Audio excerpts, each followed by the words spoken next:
Selamat datang adik-adik semua. Sudah siap untuk menerima pembelajaran hari ini? Ya, kita semua harus selalu siap dan semangat ya dalam belajar. Hari ini kita akan belajar mengenai materi gabungan, selisih, dan komplement himpunan. Selamat belajar. Seperti biasa, terdapat kata-kata motivasi sebelum kita pembelajaran pada hari ini. Jika kamu tidak sanggup menahan lelahnya belajar, maka kamu harus sanggup menahan perihnya kebodohan kelak esok hari nanti. Seperti biasa, adakah dari kalian yang dapat mengartikan kata-kata motivasi kita hari ini? Ya, benar sekali ya semuanya. Kita harus semangat belajar dalam masa-masa sekarang. Karena belajar itu adalah untuk bekal suatu hari nanti agar kita dapat sukses. Namun, jika kita tidak dapat menahan lelahnya belajar hari ini, maka kita harus dapat menahan kebodohan kelak. Baik, lanjut ke pokok pembahasan. Menurut adik-adik semua, apa yang terlintas di pikiran adik-adik mendengar kata gabungan himpunan? Apakah ada yang di dalam hati adik-adik mengatakan tinggal digabung saja karena gabungan himpunan? Nah, silakan berpendapat antar kelompok. Gabungan himpunan atau union. Pengertian gabungan dua himpunan dan lambangnya. Jika A adalah himpunan yang beranggotakan 1, 2, dan 3, dan B adalah himpunan yang beranggotakan 3, 4, dan 5, maka himpunan yang elemennya terdapat di A atau B adalah himpunan yang beranggotakan 1, 2, 3, 4, dan 5. Mengapa di sini terdapat kata atau? Karena konsep gabungan himpunan yang perlu kita ketahui bersama adalah atau. Perhatikan dengan baik adik-adik semuanya. Himpunan L yang elemennya terdapat di A atau B tadi adalah 1, 2, 3, 4, dan 5. 1 anggota A, 2 anggota A, 3 anggota A dan B, 4 anggota B, 5 anggota B. Dengan demikian disebut gabungan dari himpunan A dan B, sehingga hal demikian merupakan gabungan dari himpunan A dan B, atau dapat kita menulisnya dengan A gabungan B atau A union B adalah himpunan yang beranggotakan 1, 2, 3, 4, dan 5. Dari uraian di atas, kita dapat menyimpulkan bahwa gabungan dari himpunan A dan B adalah himpunan yang tiap anggotanya adalah anggota A atau B, atau dapat kita tulis dengan notasi pembentuk himpunan A union B adalah himpunan yang beranggotakan X, dan X elemen A atau X elemen B. Atau kita dapat mengatakannya sebagai A union B adalah himpunan yang anggotanya dari kedua himpunan tersebut. Tetapi anggota yang sama cukup kita tuliskan satu kali saja. Seperti itu semuanya ya, semoga dapat dimengerti dengan baik. Coba untuk melatih daya ingat kalian, bagaimana cara membaca kalimat yang tadi? Silakan salah satu berpendapat. Ingat semuanya bahwa berani berpendapat itu keren. Kita lanjut pada bagian menentukan gabungan dua himpunan. Misalkan yang pertama kasusnya adalah kedua himpunan sama, di mana P adalah himpunan yang beranggotakan A, B, dan C, Q adalah himpunan yang beranggotakan C, B, A. Maka gabungan dari P dan Q adalah himpunan yang beranggotakan A, B, dan C, karena ketiga-tiganya anggotanya sama. Jadi kita cukup tuliskan satu kali saja. Yang kedua himpunan saling lepas. Ingat, jika saling lepas, maka dalam diagram Venn lingkarannya terpisah. Misalkan P adalah himpunan yang beranggotakan A, B, dan C, dan Q adalah himpunan yang beranggotakan D, E, dan F. Karena tidak ada anggota himpunan P dan Q yang sama, maka P dan Q ini saling lepas. Sehingga gabungan dari himpunan P dan Q ini adalah himpunan yang beranggotakan A, B, C, D, E, dan F. Yang ketiga, kedua himpunan tidak saling lepas. Ingat semuanya ya, ketika tidak saling lepas, maka penggambaran dalam diagram Venn-nya adalah saling terikat. Misalkan P adalah himpunan yang beranggotakan A, B, dan C, dan Q adalah himpunan yang beranggotakan B, C, dan D, maka ada anggota P yang juga anggota Q, dan ada juga anggota P yang bukan anggota Q, serta ada anggota Q yang bukan anggota P. Dalam hal ini berarti himpunan P dan Q tidak saling lepas.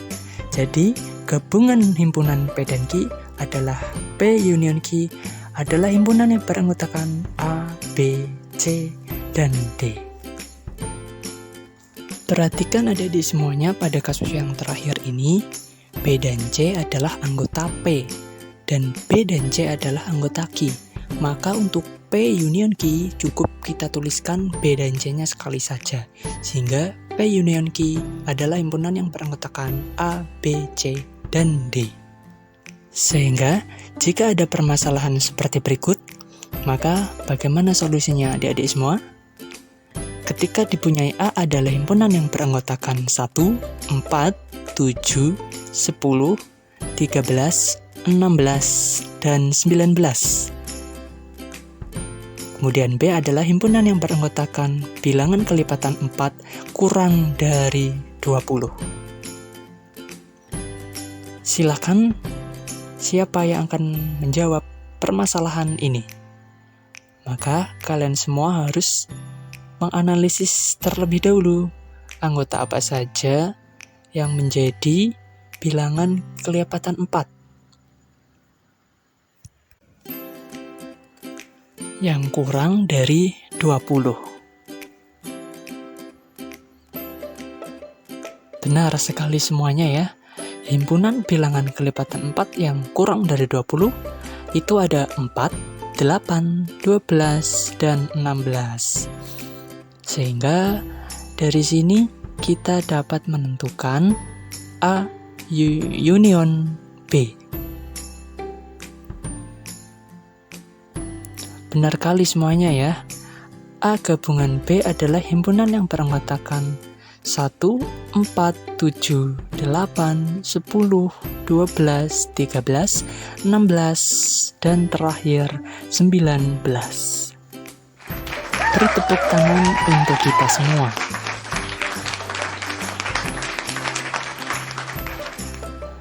Jadi kurang lebih seperti itu ya adik-adik semua untuk konsep gabungan himpunan. Mudah-mudahan dapat dimengerti dengan baik ya semuanya. Kita lanjutkan untuk bab selanjutnya, yaitu selisih himpunan atau difference. Sebelum membahas materi selisih himpunan, perhatikan dan analisislah baik-baik. Buatlah konsep dan pengetahuan baru dari contoh konkret berikut ini. Ani membeli berbagai macam buah-buahan seperti pada gambar berikut. Siapa nih dari kalian yang menyukai salah satu dari buah-buahan yang tertera pada layar tersebut? Nah, silahkan dicoba. Ani membeli apa saja buah-buahan tadi? Seperti biasa ya, untuk melatih konsentrasi dan daya ingat kalian. Benar sekali semuanya ya. Ani membeli buah jeruk, semangka, pisang, apel, kiwi, anggur, dan mangga. Ternyata ada sebuah musibah yang menimpa Ani, yaitu kejadian tak diinginkan datang menimpa Ani. Ternyata ada beberapa buah yang susah dibawa, dan pada akhirnya buah-buahan tersebut jatuh ke selokan air. Nah, buah-buahan yang jatuh tersebut yaitu buah jeruk, apel, kiwi, dan mangga. Saat Ani berjalan di pasar. Mungkin buah yang jatuh tersebut kulitnya licin dan berbentuk bulat, sehingga mungkin Ani kesusahan dalam membawa buah-buahan tersebut. Kemudian dari peristiwa tadi muncul 2 pertanyaan untuk kalian diskusikan lebih lanjut. Pertanyaan pertama, buah apa saja yang tidak terjatuh? Silahkan jawablah sekarang juga. Ingat, tadi ada buah apa saja yang dibeli Ani? Jeruk, semangka, pisang, apel, kiwi, anggur, dan terakhir mangga. Silakan catat terlebih dahulu. Namun buah yang jatuh adalah buah jeruk, apel, kiwi, dan mangga. Sehingga buah apa saja nih yang tidak terjatuh? Silakan berpendapatlah dan ungkapkan jawaban kalian. Benar sekali semuanya ya, bahwa buah yang tidak terjatuh adalah buah semangka, pisang, dan buah anggur. Kemudian sebagai seseorang yang menjaga kebersihan, langkah apa yang harus Ani lakukan pada buah-buahan yang terjatuh tadi? Adik-adik semua juga ya, kita harus selalu menjaga kebersihan. Ketika adik-adik semua menjadi seorang Ani, kira-kira apa nih yang akan kalian lakukan pada buah-buahan yang sudah terjatuh tadi? Ya, benar sekali semuanya ya, tentu membuang buah-buahan yang sudah terjatuh tadi. Dan kita tidak perlu untuk mengambil buah-buahan tadi yang terjatuh, karena sudah kotor dan tercampur kotoran dan kuman. Sehingga cukuplah buah-buahan yang tidak terjatuh saja yang bisa kita makan.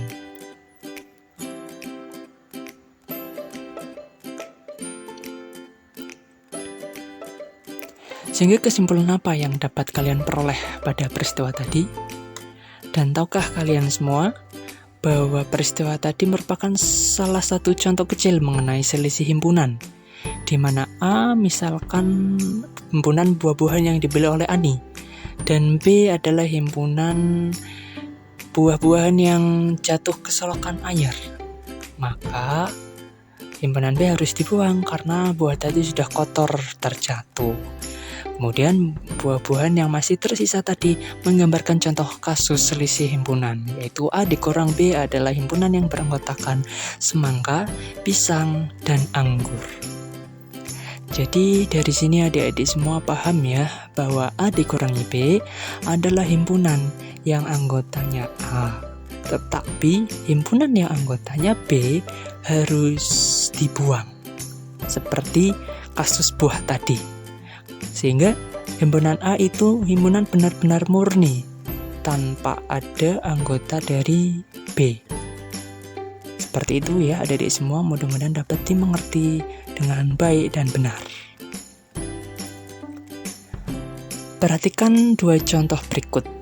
Jika A adalah himpunan yang beranggotakan 1, 2, 3, dan 4, B adalah himpunan yang beranggotakan 3, 4, dan 5, maka anggota himpunan A yang bukan B adalah 1 dan 2. Hal ini disebut A kurang B, atau dapat kita tulis A kurangi B, adalah himpunan yang beranggotakan 1 dan 2. Perhatikan adik-adik semuanya, A itu anggotanya 1, 2, 3, dan 4. B, 3, 4, dan 5.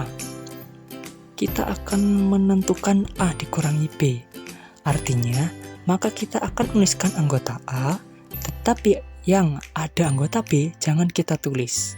Karena B ada 3 dan 4, dan di A juga ada 3 dan 4, maka 3 dan 4 jangan kita tulis karena itu milik B. Sehingga A dikurangi B adalah himpunan yang beranggotakan 1 dan 2. Sehingga A dikurangi B dalam arti lain adalah anggota yang benar-benar milik pribadi A itu sendiri. Mudah-mudahan dapat mengerti semuanya ya. Sama seperti dalam kehidupan sehari-hari, misalkan himpunan A merupakan jajanan kesukaan Ani, yaitu permen, coklat, dan es krim. Sedangkan B merupakan jajanan kesukaan Budi, yaitu coklat, roti, dan burger. Maka himpunan A dikurangi B merupakan jajanan yang disukai Ani, tetapi tidak disukai Budi, yaitu jajanan permen dan es krim saja. Atau dalam arti lain, A dikurangi B adalah jajanan yang hanya Ani sukai, tidak termasuk dalam jajan yang disukai Budi. Ani suka coklat, tetapi coklat disukai Budi, jadi tidak masuk ke dalam anggota himpunan A dikurangi B ini. Sehingga dapat kita simpulkan A kurang B adalah himpunan yang anggotanya A, yang bukan B. Atau dapat kita tulis dengan notasi pembentuk himpunan, A kurangi B adalah himpunan yang beranggotakan X, dan X elemen A, dan X bukan elemen B. Saatnya kembali mencoba teruntuk adik-adik semuanya. Kita punya P adalah himpunan yang beranggotakan 4 huruf abjad pertama. Q adalah himpunan yang beranggotakan A dan B. Tentukan anggota P kurangi Q. Kemudian analisislah apakah Q dikurangi P adalah himpunan kosong. Silakan bekerja dalam kelompok belajar masing-masing. Komplement. Jika kita punya A adalah himpunan yang beranggotakan 2 dan 3, dan semesta himpunannya adalah himpunan yang beranggotakan 1, 2, 3, dan 4, maka himpunan yang elemennya S dan bukan A itu adalah himpunan yang beranggotakan 1 dan 4. Himpunan 1 dan 4 ini itu adalah himpunan S, tetapi bukan A, karena A itu 2 dan 3, sehingga 2 dan 3-nya kita hilangkan. Nah, himpunan 1 dan 4 ini disebut komplement A, atau kita tulis sebagai A komplement, adalah himpunan yang beranggotakan 1 dan 4. Bila kita gambarkan, akan seperti tampak gambar di bawah ini. Pada gambar, A pangkat C atau A komplement adalah daerah yang diasir. Perhatikan baik-baik adik-adik semua bahwa A komplement artinya yang bukan anggota A. Ingat, komplement artinya yang bukan. Sehingga dapat disimpulkan bila suatu himpunan A yang semestanya S, maka komplement dari A pangkat C atau A aksen adalah himpunan yang anggotanya S dan bukan A. Dan jika kita tulis dengan notasi pembentuk himpunan, A komplement adalah himpunan yang beranggotakan X, dan X anggota dari S, dan X bukan elemen dari A. Sekali lagi, komplement itu artinya yang bukan. Yang bukan dari anggota himpunan A adalah 1 dan 4. Berada di luar dari lingkaran diagram Venn itu. Mudah-mudahan dapat dimengerti ya adik-adik semuanya. Selanjutnya, diskusikanlah bersama teman sekelompok kalian.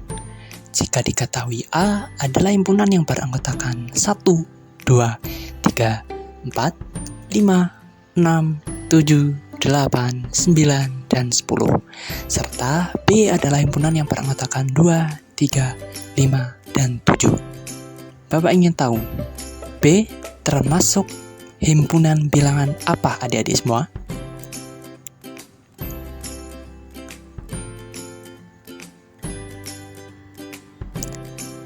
Ya, benar sekali. B adalah himpunan bilangan prima yang kurang dari 10. Silahkan lanjutkan untuk pertanyaan-pertanyaan di bawah ini, yaitu tentukan yang pertama, A irisan B. Ingat kembali konsep irisan.